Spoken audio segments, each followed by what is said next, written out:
This morning, Central Oregon Daily in focus. Paragliding provides people the opportunity to fly. And a dedicated group of paragliders launch off of Pine Mountain east of Bend to experience that freedom. But for those with a disability, takeoff can be a little bit tricky. Steve Kaufman has the story of a national program helping one Central Oregonian soar above life's challenges.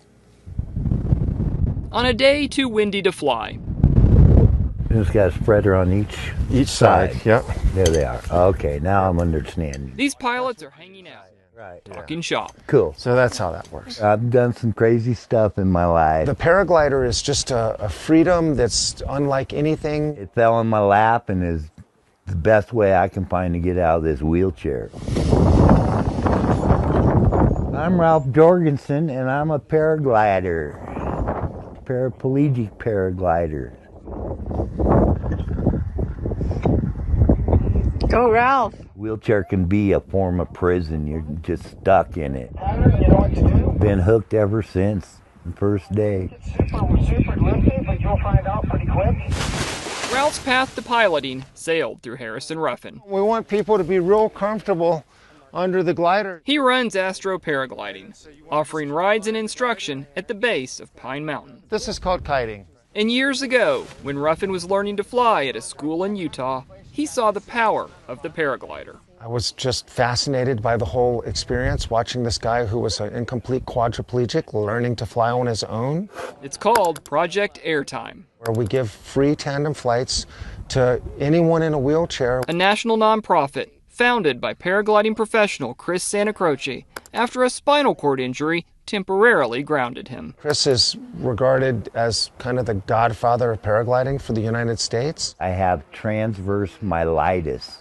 Something's attacking my spinal cord. It's mid-back. It's effects from my waist down. 3 years ago, Ralph was diagnosed with a rare neurological condition. I lived a month in the St. Charles inpatient rehab just learning how to live in this wheelchair. Adapting to his new reality, he saw an article about Project Airtime. Ralph showed up. He seemed pretty gung-ho to go flying. I had a pretty good feeling that this guy was going to want to learn to fly on his own from the first flight. That was last summer. After flight school in Utah, he soloed 19 times, launching and landing in a specially designed chair, complete with suspension. My least depressed days are the days I know I'm coming out here in the afternoon. And I got something to work for. Go, Ralph! Get in the truck, get here, and go fly. When those guys get off the ground, they are just like everybody else. They have the same mobility, the same inputs, the same feelings, the same sensations that all of us get. But Ralph is no stranger to adversity.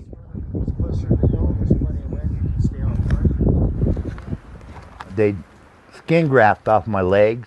A propane explosion 37 years ago left him badly burned. Only 48% burnt, but my whole body pretty much got worked.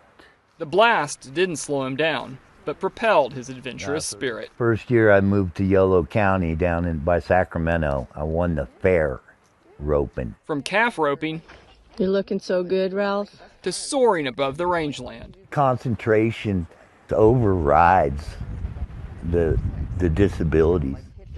Look at that. Look at that. Ralph Jorgensen has risen above his challenges. Woo! Woo!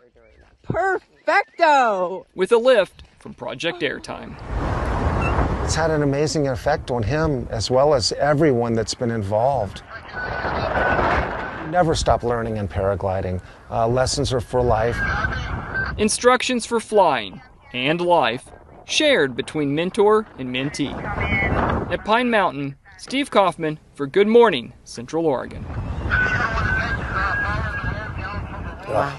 I know. Awesome, dude. Absolutely. And so well told by Steve, but gorgeous photos, and also just neat to know, that you have opportunities to do all sorts of things, that things don't need to limit you. Yeah. I've always kind of looked at that and gone, I bet you it'd be kind of fun, but I'm a big chicken. You and me both. Just don't know if I can pull it off. But it was sure neat to watch. Yeah, absolutely. And the two have a goal of actually getting Ralph involved in a cross-country paragliding competition. Get this, it's held each year in Colombia. And we would love to know that story, so hopefully that happens. But Ruffin also flies cancer fighters and survivors, as well as firefighters through Project Airtime. We have a link on our website where you can learn more. We'll be right back.